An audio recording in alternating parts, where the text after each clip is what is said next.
तुला राशि वाले बंधुओं, आप सभी का स्वागत है, अभिनंदन है तुला राशि भिंड यूट्यूब चैनल में। तो तुला राशि वालों, ध्यान से देखिए, क्योंकि आज के इस कार्यक्रम में जो भी बात हम आपको बताने जा रहे हैं, उन बातों को जानने के बाद आपके होश उड़ जाएंगे। बहुत सारी ऐसी चीजें आपको पता चलेंगी जो आपके जिंदगी को नर्क बना रही हैं। जी हाँ बंधुओं, हम आपको बताने जा रहे हैं एक ऐसी शक्ति के बारे में, ऐसी अनजानी शक्ति जो रात्रि के समय आपके घर आती है, विचरण करती है और आपसे कुछ न कुछ यह मांग करती है।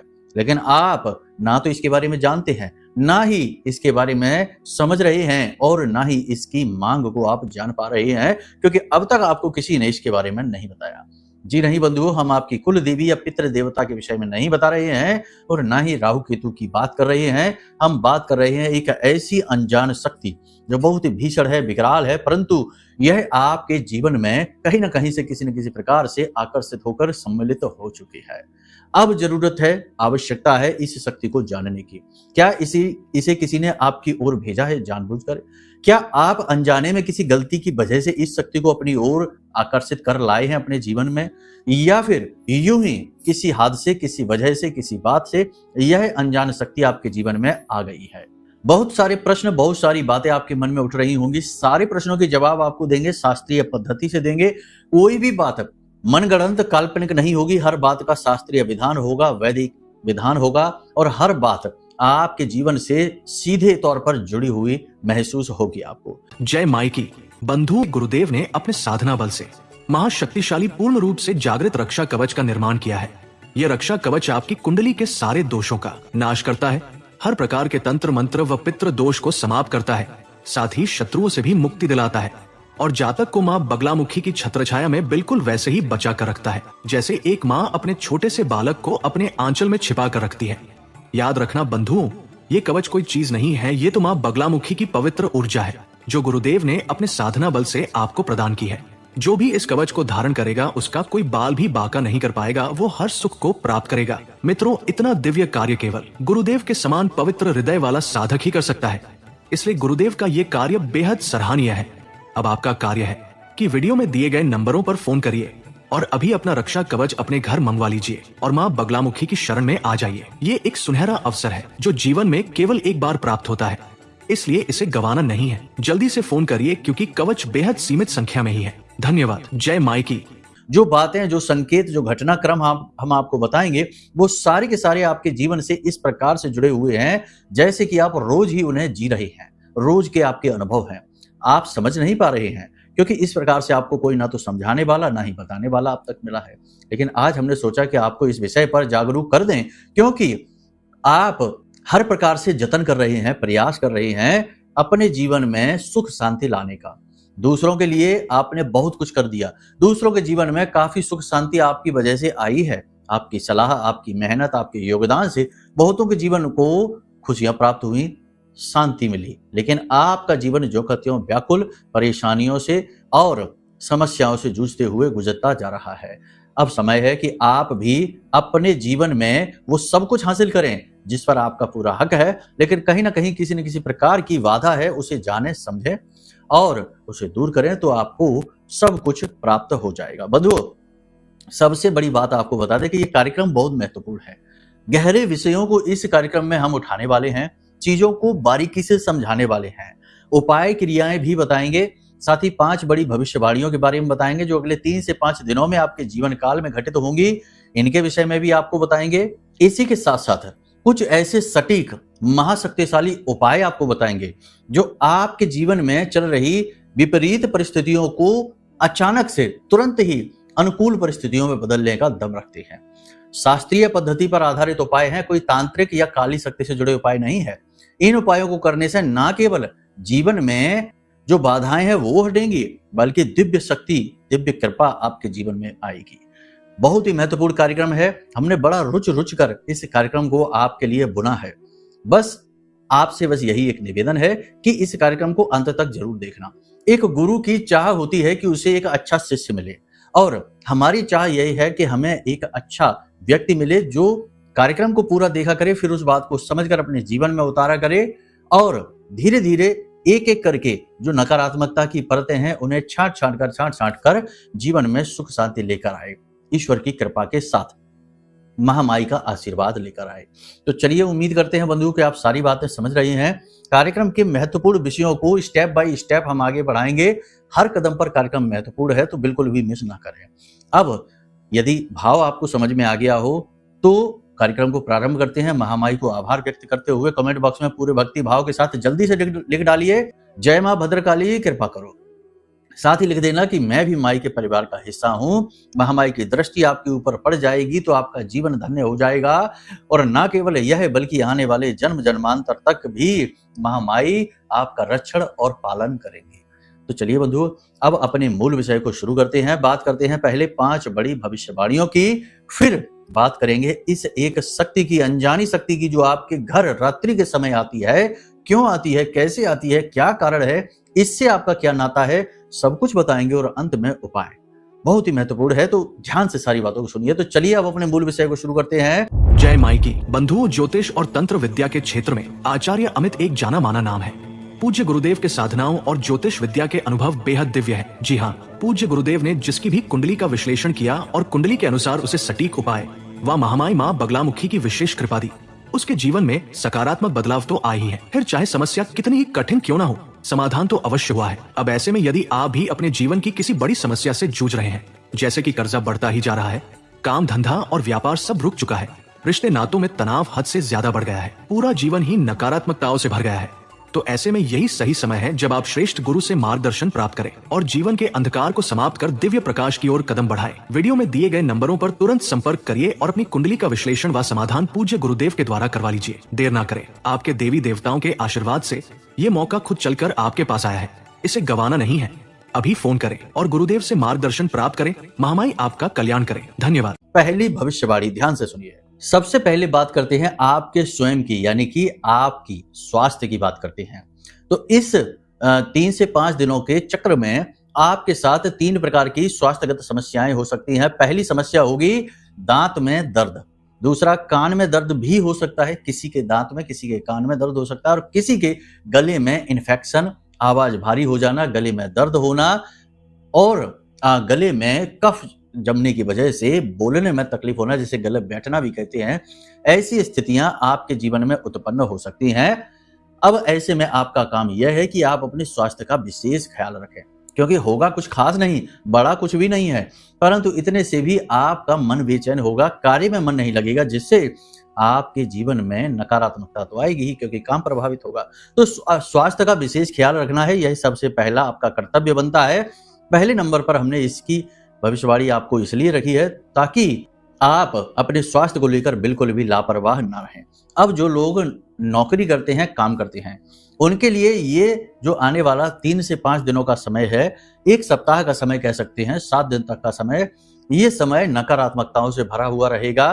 सहयोगी, सहकर्मी लगातार चुगलियां करेंगे, आपके काम की तारीफ होने नहीं देंगे, उच्च अधिकारियों के कान भरेंगे। इसका नतीजा यह होगा कि उच्च अधिकारियों की वजह से आपको डांट पड़ सकती है। किसी पुरानी गलती को लेकर या नई किसी गलती को लेकर उच्च अधिकारी आपकी खिंचाई करेंगे, आपके ऊपर काम का दबाव बनाएंगे। तो ऐसे में आपके धैर्य की, आपके सहनशीलता की परीक्षा होगी। सरकारी नौकरी कर रहे हैं या प्राइवेट नौकरी कर रहे हैं, दोनों ही जगह स्थिति ऐसी ही रहेगी। जो काम आपने नहीं किया है उसका लांछन आपके ऊपर लगेगा, आपकी गलती निकाली जाएगी और जानबूझकर आपको परेशान किया जाएगा। तो अपने कार्यस्थल पर आपका यह कर्तव्य है कि सबसे पहली चीज कि अपने काम को पूरी ईमानदारी के साथ करते रहें, बिल्कुल भी काम में लापरवाही ना दें। हाँ, स्वास्थ्य में थोड़ी सी उतार चढ़ाव की स्थिति रहेगी, स्थूलता बढ़ेगी, आलस आएगा और मन में भी किसी न किसी बात को लेकर उलझन बनी रहेगी, तो इससे काम प्रभावित होगा। लेकिन फिर भी हम यही आपको सलाह देंगे कि काम प्रभावित ना हो तो ज्यादा बेहतर है, क्योंकि वही आपकी सबसे मजबूत कड़ी है, उसी से आपको सम्मान प्राप्त होता है। तो अपने काम को पूरी ईमानदारी से करें। दूसरा, किसी पर भी विश्वास ना करें, सहयोगी, सहकर्मी, किसी पर भी भरोसा ना करें। कोई भी अपनी जरूरी बात, गुप्त बात, योजना या इसकी उसकी बात किसी को बताने की आवश्यकता नहीं है। और तीसरा, उच्च अधिकारियों के स्वभाव को, उनके मन को, मूड को समझें और उसी के अनुसार उनसे बर्ताव करें। अपनी मनमानी करने की कोशिश ना करें, वरना बात और बिगड़ जाएगी।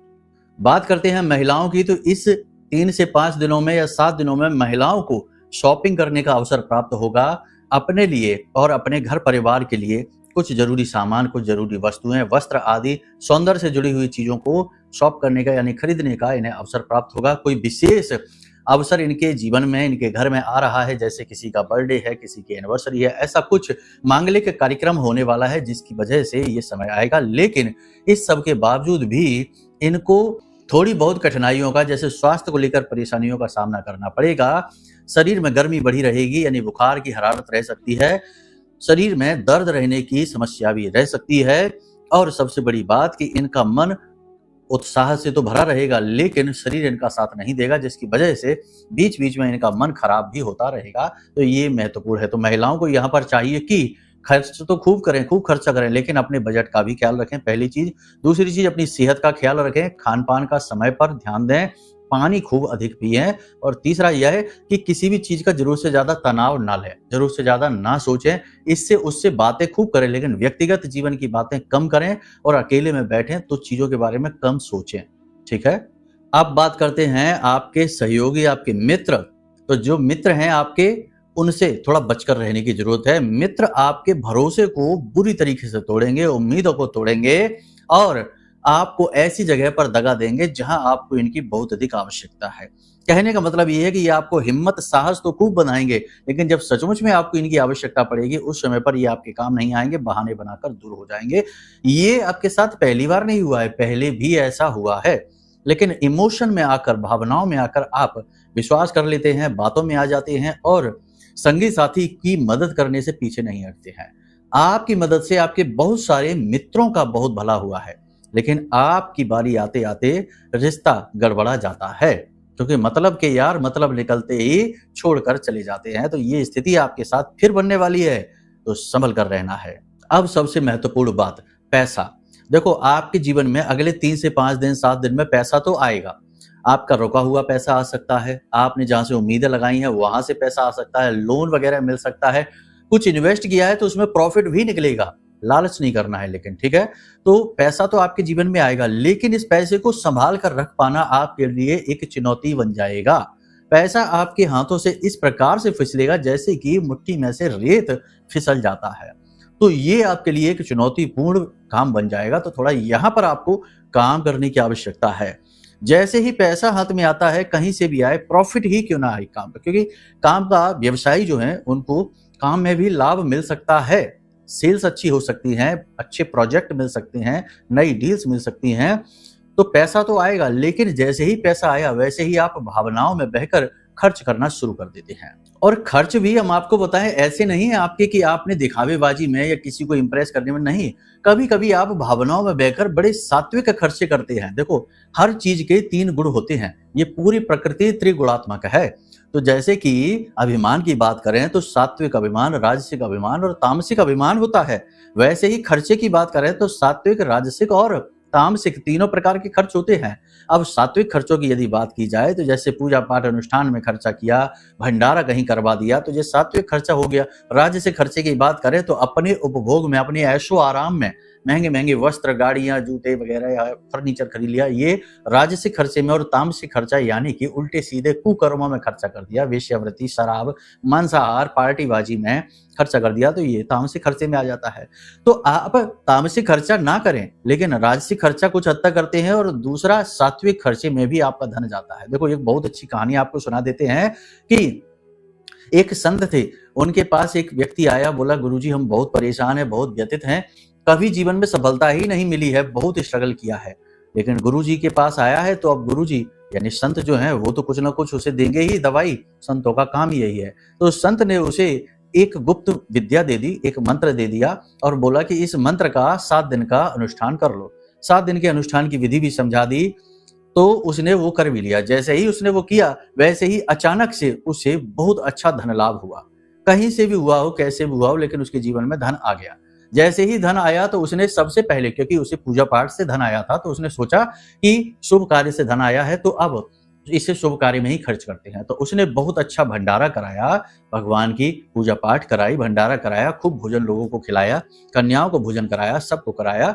अब उसकी वाहवाही खूब हो गई और उसे भी बहुत अच्छा लगने लगा।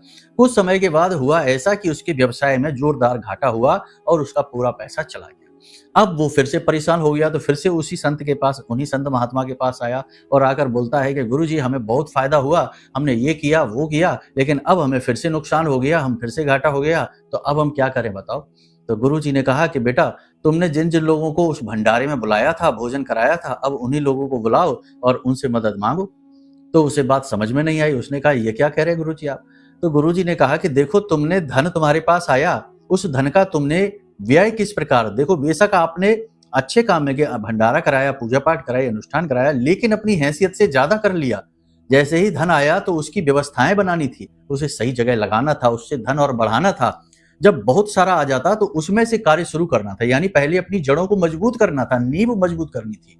पहले ही दिखावेबाजी में आ गए, बेशक पूजा पाठ अनुष्ठान किया, सब कुछ किया, लेकिन सात्विक खर्चा किया, लेकिन खर्चा तो किया, लक्ष्मी तो गई, पैसा तो गया, जेब तो खाली हुई। अब उन्हीं लोगों से मांगो जिनको खिलाया था। असल में ये गुरु की सीख थी, हल्का सा क्रोध था, क्योंकि तुमने चीजों को अच्छी तरीके से समझा नहीं। वही हम आपसे कह रहे हैं कि आप भी ऐसे ही खर्चा कर सकते हैं पैसे को अगले 3 से 5 या 7 दिनों में। सात्विक खर्चा, इस पर भी नियंत्रण लगाने की, लगाम लगाने की आवश्यकता है। यहाँ पर हाथ नहीं खोल देने हैं। जितना आपकी जेब अनुमति देती है उतना करें, उससे ज्यादा ना करें। कहानी भले ही काल्पनिक क्यों ना हो, परंतु ये जो सीख देती है यह पूर्ण रूप से वास्तविक है और आज के समय से जुड़ी हुई है। बहुत सारे लोग ऐसा सोचते हैं कि वो भंडारे कराएंगे, बड़ी बड़ी पूजाओं में भाग लेंगे, बहुत सारा धन खर्च करेंगे, दान करेंगे, तो वे बहुत सुखी हो जाएंगे। इससे आपका प्रारब्ध तो अच्छा हो जाता है, पुण्य का घड़ा तो भर जाता है, लेकिन आपकी जेब भी तो खाली हो जाती है। फिर आपको अपने काम चलाने के लिए लोगों से कर्जा लेना पड़ता है, लोगों के एहसान लेने पड़ते हैं, और कभी आप चुका नहीं पाते तो मानहानि होती है। फिर इसमें आप सोचते हैं कि हम तो इतने अच्छे कार्य करते हैं, फिर ना जाने क्यों हमारे ऊपर मुसीबत आ जाती है। तो आप एक संतुलन में तो चलिए, प्रकृति संतुलन से चल रही है, आप खुद इस बात को समझ सकते हैं। गंभीरता से समझिए, हर चीज की अति खराब होती है। अतिशयोक्ति सर्वथा वर्जते, तो अतिशयोक्ति न करिए, सीमा में रह के कार्य करिए, ठीक है, चाहे कोई भी हो। अब सबसे बड़ी बात कि अगले 3 से 5 दिनों में माता का स्वास्थ्य अचानक से बिगड़ सकता है। स्थिति इतनी खराब हो सकती है कि हॉस्पिटल तक ले जाना पड़ सकता है। तो थोड़ा सा इसके लिए अलर्ट रहिए। माता की तबीयत, अपनी माँ की तबीयत पर थोड़ा सा ध्यान रखिए। खाना पीना उनका कम हो चुका है, अब थोड़ा सा उनकी सेहत पर ध्यान देने की आवश्यकता है। कुछ उनका इलाज वगैरह अच्छी तरीके से कराइए। पहले से ही थोड़ा सावधान होकर चलिए, डॉक्टर की सलाह लेते हुए चलेंगे तो बात बिगड़ेगी नहीं। अब इसे काम का दबाव कहें या फिर अपने काम करने का जुनून कहें या कुछ कर गुजरने की क्षमता कहें, कुछ भी कहें, लेकिन किसी भी वजह से हो, तनाव आपके ऊपर बढ़ेगा, काम का दबाव बढ़ेगा। इसकी वजह से आपकी वाणी में थोड़ा तीखापन बढ़ जाएगा, जिसकी वजह से आपके रिश्तों में, आपके अपनों से थोड़ी सी दरार पड़ जाएगी। अगर आप किसी नए व्यक्ति के संपर्क में आते हैं तो थोड़ा सा अलर्ट रहें, सावधान रहें, क्योंकि किसी नए व्यक्ति के संपर्क में आने से जो आप फैसले लेंगे उससे प्रभावित होकर, उसकी बातों से प्रभावित होकर, वे फैसले इतने खराब निकलेंगे, इतने बुरे फैसले होंगे जो आपको ऐसी चोट पहुंचाएंगे जो लंबे समय तक भविष्य में आपको पीड़ादायक रहेंगे। तो इन बातों का ध्यान रखिए। अपने घर में छोटी छोटी बातों पर भड़कना नहीं है, बच्चों का ख्याल रखना है, चिंताएं किसी को लेकर करनी नहीं है। लोगों के साथ चर्चा करें, अपने मन का बोझ हल्का अवश्य करें, लेकिन केवल उन्हीं लोगों के सामने जिन पर आप पूर्ण रूप से विश्वास करते हैं, हर एक के सामने नहीं। ठीक है, ये सारी बातें हमने आपको बता दी हैं, थोड़ा सा इन बातों को गहराई से समझिए। एक चीज याद रखना कि आपके आसपास 2 तरीके के लोग हैं। एक तो वो जो आप पर अपनी जान छिड़कते हैं, यानी आपसे बहुत ज्यादा प्रेम करते हैं, और एक वो जो बहुत ही नकली हैं, दिखावटी हैं, ऐसा ढोंग करते हैं कि वे आपसे बहुत प्रेम करते हैं, लेकिन वो आपसे प्रेम नहीं करते, अंदर ही अंदर आपसे जलते हैं। लेकिन विडंबना ये है कि जो आपके सच्चे प्रेमी हैं, आप उनकी कद्र नहीं कर पाते हैं, और जो ढोंगी हैं, दिखावटी हैं, उनसे आप प्रभावित हो जाते हैं, क्योंकि आप भाव को समझ नहीं पाते, आप बातों में आ जाते हैं, मीठी मीठी प्रेम भरी बातों में आप आ जाते हैं। तो अब समय है जब आप अपनी चेतना को जागृत करिए, लोगों के भाव को समझने की कोशिश करिए, वरना गहरी चोट खा जाएंगे। यहां तक सारी बातें आपने समझ ली। अब बात करते हैं उस शक्ति के बारे में। तो बंधुओं, बहुत सारे लोग ऐसे हैं जिनकी हम कुंडलियां करते हैं, आपकी ही राशि के, तो हमसे कहते हैं कि गुरुजी हम रात में सो नहीं पाते, सोते हैं नींद आ जाती है तो बहुत डरावने से गंदे गंदे नीच बुरे बुरे सपने आ जाते हैं, चौंक कर डर कर खुल जाती है आंख, और उसके बाद फिर सोना मुश्किल हो जाता है। कुछ कहते हैं कि सोने में ही बड़ी समस्या होती है, नींद आती ही नहीं है, कभी कुछ मन में विचारों की झड़ी सी लगी रहती है। तो अब ऐसा क्यों होता है, ध्यान से समझिए। साथ ही उस शक्ति के बारे में भी बताएंगे, इसे आप समझते जाना। हमारे शास्त्रों में जो रात्रि का समय है इसे 4 भागों में बांटा गया है, जिन्हें क्रमशः रुद्र काल, राक्षस काल, गंधर्व काल और मनोहर काल के नाम से जाना जाता है। इनकी अपनी अपनी समय सीमाएं होती हैं। जैसे कि रुद्र काल की बात यदि करें तो 6 बजे से लगभग 9 बजे के आसपास ये समय रहता है। अब बात करें राक्षस काल की तो यह 9 बजे से लेकर 1 बजे के आसपास रहता है, और बात करें गंधर्व काल की तो यह 1 बजे से 3 बजे तक रहता है, और मनोहर काल की बात करें तो यह 3 बजे से लेकर 6 बजे के आसपास रहता है। मनोहर काल को ब्रह्म मुहूर्त भी कहा जाता है, क्योंकि इसी समय और काल में ब्रह्म मुहूर्त का समय भी प्रारंभ हो जाता है। लगभग 3:15 बजे के आसपास से यह ब्रह्म मुहूर्त का समय भी शुरू हो जाता है, जो लगभग आधे घंटे तक या 20 मिनट के आसपास रहता है। अलग अलग समय और काल पर अलग अलग दिन के हिसाब से ये होता है। तो यहाँ पर आपने समय की गणना समझ ली रात्रि के समय में। अब आप ध्यान से समझिए, यदि आप अब रुद्र काल का जो समय होता है उस समय पर तो कोई सोता ही नहीं है। यदि आप राक्षस काल के समय में सोने की कोशिश कर रहे हैं, यानी 9 बजे से 1 बजे के बीच में, और यदि उस समय पर आपको नींद आ नहीं रही है, और यदि नींद आ भी रही है तो वो नींद में आपको डरावने सपने आ जाते हैं, कोई डरावनी आकृति दिखती है, भयभीत आप हो जाते हैं, चौंक जाते हैं, घबरा जाते हैं, तो 100% आपके घर में कोई प्रेत बाधा है, किसी प्रकार की नकारात्मक ऊर्जा, जिसे प्रेत पैशाचिक शक्ति कहेंगे। अब इन्हें हम पितृ नहीं करेंगे, वैसे यह समय पितरों का समय माना जाता है, लेकिन हम पितृ उन्हें इसलिए नहीं कहेंगे क्योंकि पितृ केवल वो होते हैं जो पितृलोक में रहते हैं। जो मृत्यु लोक में भटक रहे हैं अपनी वासनाओं की पूर्ति के लिए, वे पितृ नहीं हैं, वे प्रेत ही हैं। ठीक है। कुछ लोगों को इस समय में, रात्रि में, इस समय में अपने पुरखे पूर्वज, मृत पुरखे पूर्वज भी दिखाई दे जाते हैं। तो जिन लोगों को राक्षस काल में अपने पितृ पूर्वज यानी मरे हुए लोग, जो परिवार के लोग हैं वो इस संसार में नहीं है, वो दिखाई दे जाते हैं, तो 100% वो प्रेत हैं, भटक रहे हैं, वे अच्छे नहीं हैं, वे आपको पीड़ा पहुंचाएंगे, परेशान करेंगे। गंधर्व काल में यदि कोई पितृ पूर्वज आपके दिखाई देते हैं तो उन्हें भी प्रेत श्रेणी में ही डाला जाएगा। लेकिन यदि मनोहर काल में यानी कि 3 बजे के और 6 बजे के बीच के समय में कोई पुरखे पूर्वज, पितृ पूर्वज आपको दिखाई देते हैं, लेकिन वो समय बहुत ही कम होगा, उस समय पर दिखाई नहीं देंगे, उस समय पर दैवी शक्ति दिखाई देती है, वो ब्रह्म मुहूर्त इसीलिए उसे कहा जाता है क्योंकि इससे पहले के जितने भी रात्रि के जो पहर हैं, समय है, वो आसुरी शक्तियों को, राक्षसी शक्तियों को समर्पित हैं। यहाँ से देवताओं का समय प्रारंभ हो जाता है। कहा जाता है कि ब्रह्म मुहूर्त के साथ ही हनुमान जी का पहरा इस पृथ्वी पर शुरू हो जाता है। तो ये जो समय है, यहाँ पर यदि आपको अपने पुरखे पूर्वज दिखाई देते हैं तो 100% आपके पितृ पूर्वज आपसे संतुष्ट हैं, आपसे प्रेम करते हैं, और वे पितृ लोक में ही हैं। उनकी अनुभूतियां आपको दिखाई दे रही हैं। उन्हें गलत समझने की कोशिश ना कर लेना, वो भटक नहीं रहे हैं, वे बस आपको आशीर्वाद दे रहे हैं, इसीलिए आपको उनके दर्शन होते हैं। लेकिन बहुत ही कम लोगों को इस समय और काल पे होते हैं। यदि आपको होते हैं तो कमेंट करके बताना, आप भाग्यशाली हैं। फिर पितरों से आपको कोई भी परेशानी नहीं है। अगर है फिर भी परेशानी तो इसका कारण कुछ और हो सकता है। अब यदि इससे पहले आपको दिखाई देती हैं शक्तियां, नकारात्मक शक्तियां, पैशाचिक शक्तियां, डरावने सपने, 100% प्रेत बाधा है आपके जीवन में, आप कभी सुखी नहीं रह सकते हैं। आपके हर एक दुख, हर एक आंसू, हर एक दर्द, तकलीफ इस प्रेत का भोजन है। और ये भले ही आपके घर का कोई सदस्य ही क्यों ना हो, फिर भी ये आपको कभी सुखी नहीं होने देगा। क्योंकि मरने के बाद जिंदगी के जितने रिश्ते होते हैं वो जीते जी होते हैं, मरने के बाद कोई किसी का रिश्तेदार नहीं होता है। ये एक अलग दुनिया है। यहाँ पर केवल वासनाएं हैं, जरूरतें हैं, अभिलाषाएं हैं, या फिर मुक्ति है। तो अब आप समझिए कि यहाँ पर क्या हो रहा है। यहाँ पर यह हो रहा है कि अगर आपको रात्रि में तकलीफ हो रही है और तकलीफ का कारण आपको पता है कि कोई शक्ति है, तो 100% वो प्रेत है, पिशाच है किसी प्रकार का, या फिर कोई तंत्र है, स्तंभन है या बंधन है। अब आप इसके बारे में पता कैसे लगाएंगे, तो बहुत ही सरल है। वैसे बहुत तरीके हैं, लेकिन एक सरल तरीका बताते हैं। रोज रात को सोते समय आपको क्या करना है, अपने बिस्तर के पास यानी अपने सिरहाने 1 लोटा जल रखना है और 1 लौंग का जोड़ा अपने तकिए के नीचे रखना है। ये तांत्रिक प्रयोग नहीं है, डरने की जरूरत नहीं है। 1 लौंग का जोड़ा अपने तकिए के नीचे रखना है और 1 लोटा जल यानी 1 गिलास, कोई भी पात्र में जल अपने सिरहाने रखना है और उसे ढकना नहीं है, खुला रखना है। जब रात में आप ये रख के सोएंगे तो सुबह जब आप सोकर जागें तो आप देखें कि आपको नींद कैसी आई है, आपका स्वास्थ्य कैसा रहा है। अगर स्वास्थ्य खराब होने लग जाए, छोटी छोटी परेशानियां आएंगी, बहुत ज्यादा कुछ नहीं, नींद अच्छी नहीं आती है, आपको कमजोरी महसूस होती है, ऊर्जाहीनता का अनुभव होता है, तो पहला संकेत तो यही मिल गया कि कोई नकारात्मक शक्ति है। दूसरा कि यदि जो आपने जो जल रखा है उस जल को आप किसी एक पौधे में डालना शुरू करिए। लौंग का जो जोड़ा है उसी पौधे की जड़ में दबा दीजिए।